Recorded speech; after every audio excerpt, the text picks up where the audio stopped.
Yo, what's going on, everybody? It's your boy Travis Dykes, and on today's episode of Teach Me That, we are going over how to take your bass playing from beginner to pro. And even if you play another instrument, these techniques will help you as well. So, let's get started.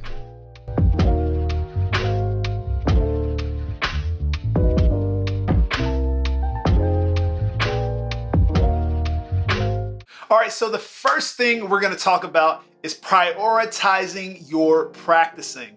I know this sounds like something really basic, but I'm telling you, this was something that I didn't learn until I started to get into the pro world. And I was like, wow, practicing and prioritizing it is a really, really big thing. So one thing that really changed my playing and changed my whole mindset is that I took my music more seriously. When I first started getting into bass and getting into music, it just started off as a hobby. But what happened is that I changed my mindset. I prioritized that music is, man, this is something big in my life. This is something that I eventually want to do as a career. And when I did that, that's when I started changing.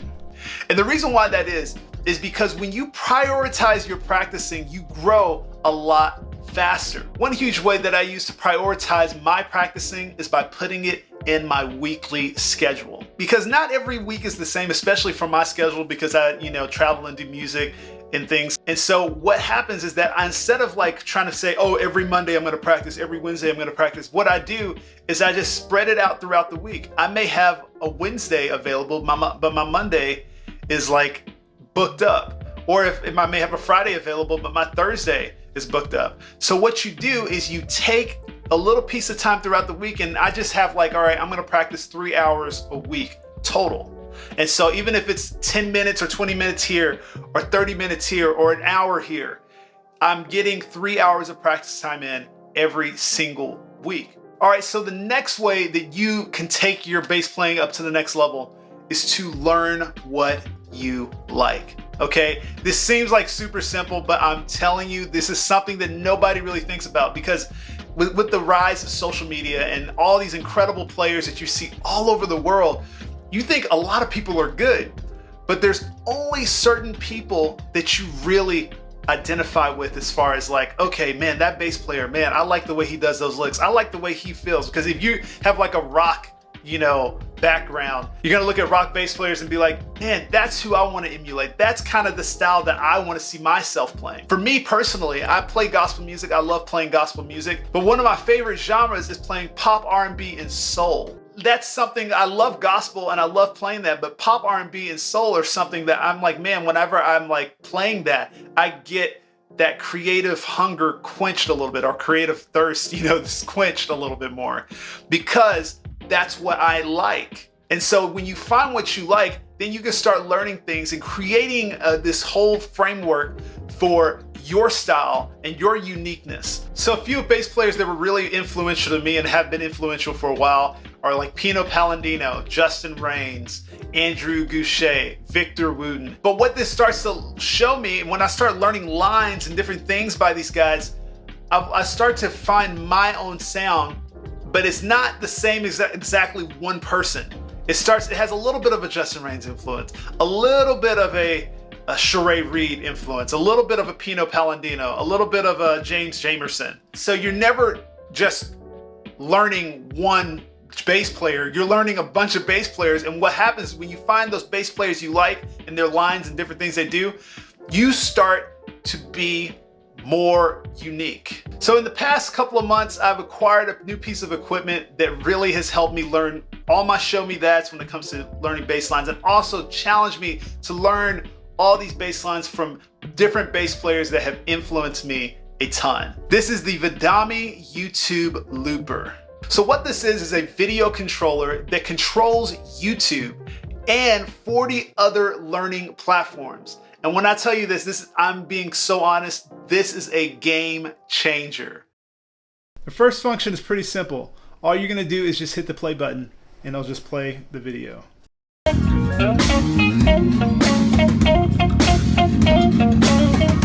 Okay, and then you press it again and it will pause or stop the video. Another cool thing that I use all the time is that you can go back 5 seconds and forward 5 seconds to scrub through videos if you're just looking for a particular part. So let's say I'm looking for a particular part of this. Okay, I could just keep hitting the button until I go back to the spot that I want, and then hit play. And you can also do the same thing the opposite way by just hitting the forward button like this. Even when it's paused, you can scrub through and just go in 5-second bursts until you find the spot that you want to hear. What's really cool is that every time you hit a button, it's indicated on the screen. Woo! Oh, I'm not even gonna lie, that's nasty. So let's try and learn it. Let's see how we can learn this. So all I'm gonna do is I'm gonna hit play, and then I'm gonna hit, when it gets to the part, I'm just gonna hit the loop button. Okay, and then I'm gonna hit loop out. Hit the loop button again, essentially. Okay, and now what it's gonna do, it's going to loop this section. So that's a little bit of a longer loop, but essentially you can loop short spans, long spans. It just depends on what you're looping. I will say this is my favorite function on this Vidami pedal. All right, so say I'm in this loop and I'm hearing him play this groove, and I'm like, man, that's just a little too fast. All I'm gonna do is I'm just gonna hit the speed button, and it slows it down. So now let's say this is too fast, okay? All we gotta do is hit the speed button again. Goes at half speed. All right, and then if it's still too fast, I could go even further. So it gives you 4 speeds to slow down. And what's cool is that you still don't lose the loop, it's just slowing down. So I think I have one more speed that's just a little bit slower. And then after I get to that speed, I just hit it one more time and go back to normal. So now say we're playing this. It's like, okay, it's looping. It's like, okay, I'm done with this. I learned this section. All you gotta do is hit the loop button again, and it clears it. And now it'll just keep going to other things in the video. Now, a couple of little shortcuts for using this is really cool, is that you can, if you're playing it, if you want to start the video all the way over, you just hold the back button and it starts it all the way over from the top of the video. Now, if I were to hold the forward button, it flies me through the video. And the last function that on here that is super, super dope is that whenever you get confused, so say I'm playing, I'll go back to a part, I'm like, okay, I have my loop on, and I'm not sure how to turn it off, or I don't know if there's anything going. All you have to do is press and hold the play button, and you see a little X pop up on the screen like this. All that means is that you have canceled everything. So anything you do now will be new. It'll be cleared out. So what's so cool about this is that I could literally just grab my bass and literally sit here and control this whole video just with my feet. This eliminates excuses. This is how you challenge yourself, by eliminating any excuse that you have. So something that a lot of people don't talk about is the stretching out portion of practicing.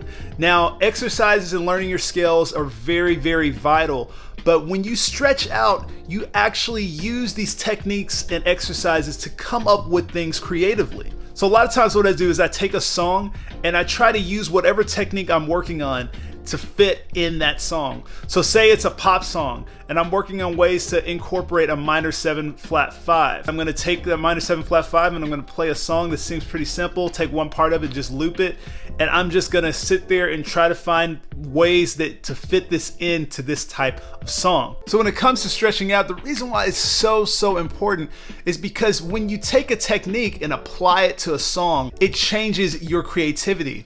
Now you have new licks to add. Now you have new things to reach for when it comes to learning.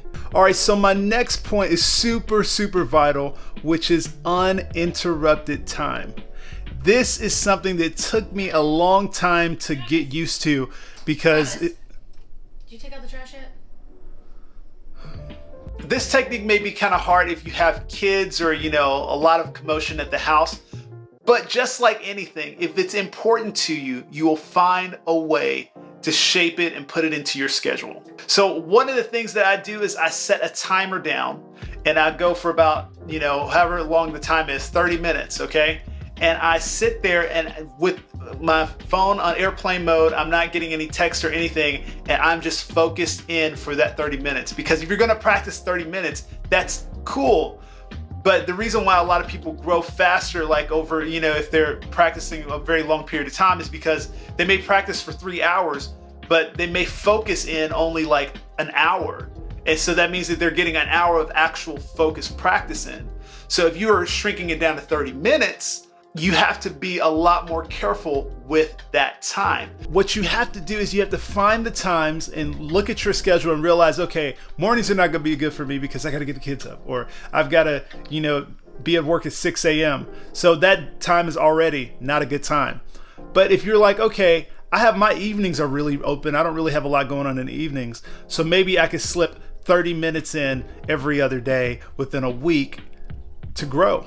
All right, so my last point, measure yourself against yourself. This is something that, especially with me being on YouTube, that is always kind of tough, especially whenever you see other bass players, other musicians out there that are, man, they are killing it. They're incredible musicians. And you're like, man, there's no way that I could get that good that fast.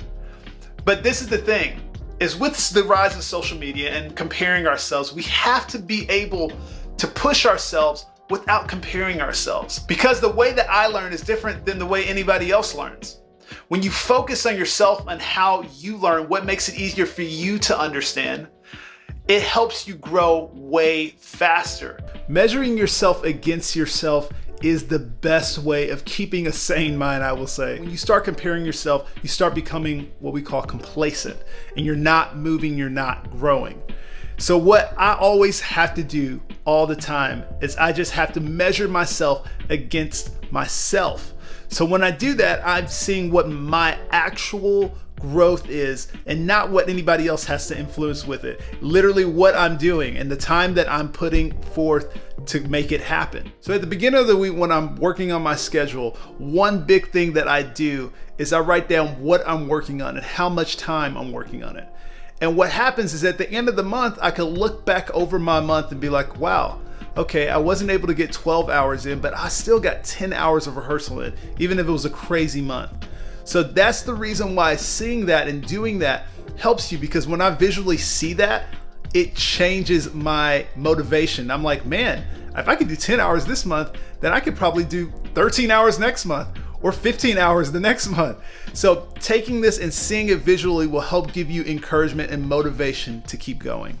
So at the end of the day, the main takeaway that I want you guys to have with this video is to never stop challenging yourself.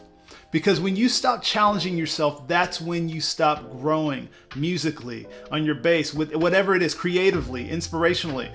That is when you stop, is whenever you stop challenging yourself. So make sure every day, every week, every month, every year, you're measuring yourself against yourself so you can see the growth start to happen all the time. I want to give a huge thanks to Vidami for sponsoring this video. Feel free to go check out the link below where you can get a discount for your first Vidami pedal. Don't forget to like, subscribe, and hit that bell so you're notified when the newest videos are uploaded. Thank you guys so much for watching. I'll see you next time.